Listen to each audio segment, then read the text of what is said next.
السلام عليكم ورحمة الله وبركاته. بسم الله الرحمن الرحيم. اللهم اشرح لي صدري ويسر لي أمري واحلل عقدة من لساني يفقه قولي. Au nom d'Allah, le miséricordieux, le très miséricordieux. Seigneur, ouvre-moi ma poitrine et facilite ma mission et donne-nous un nœud en ma langue, afin qu'ils comprennent mes paroles. Aujourd'hui encore, une autre fois, on va évoquer le sujet de l'éducation avec deux hadiths. Le premier hadith, Qatayba ibn Sa'd nous a parlé de Malik ibn Anas, d'après ce qui a été lu par lui, de Abi Hazm, de Sahl ibn Sa'd al-Sa'idi. Le messager d'Allah, que la paix soit sur lui, est venu avec un verre, et il a bu. De sa droite, il y avait un jeune, de sa gauche, il y avait des anciens. Il a dit au jeune, me laisses-tu les donner à boire? Le jeune dit, non wallah, je n'affecte pas ma part de vous à n'importe. Le messager d'Allah, que la paix soit sur lui, le donne dans sa main. Hadith convenu. Le jeune d'après Abi Bakr Abi Shayba, c'est Abdullah ibn Abbas. Dans ce hadith, il y a deux concepts. Le premier est de s'en tenir à la sunna. C'est de commencer à droite en toutes choses, en buvant, en mangeant et en s'habillant. Il y a aussi un autre concept.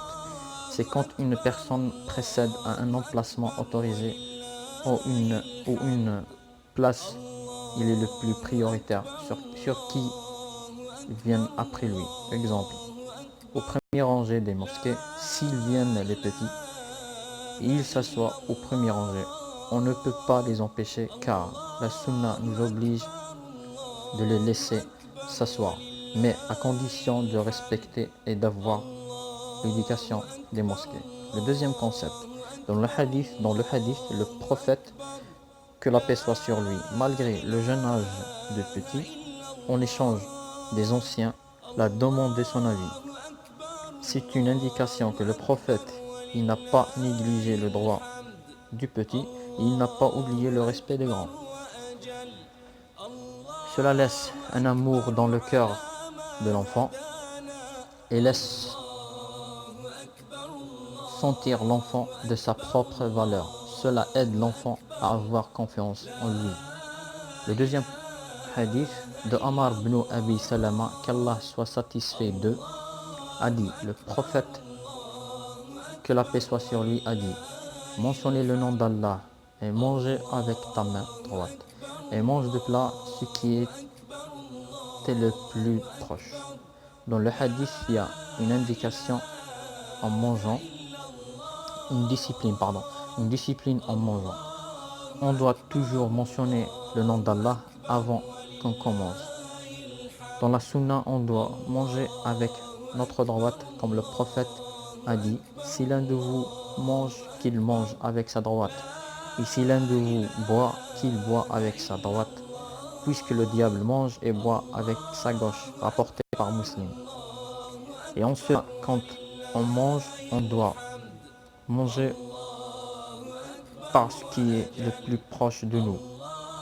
Dans cela, une bonne éducation et respect pour ceux qui mangent avec nous.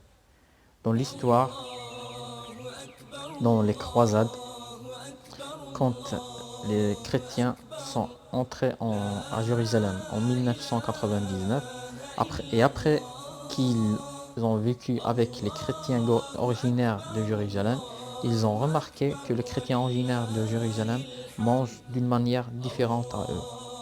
Ils leur demandent, qui vous a appris à manger comme ça?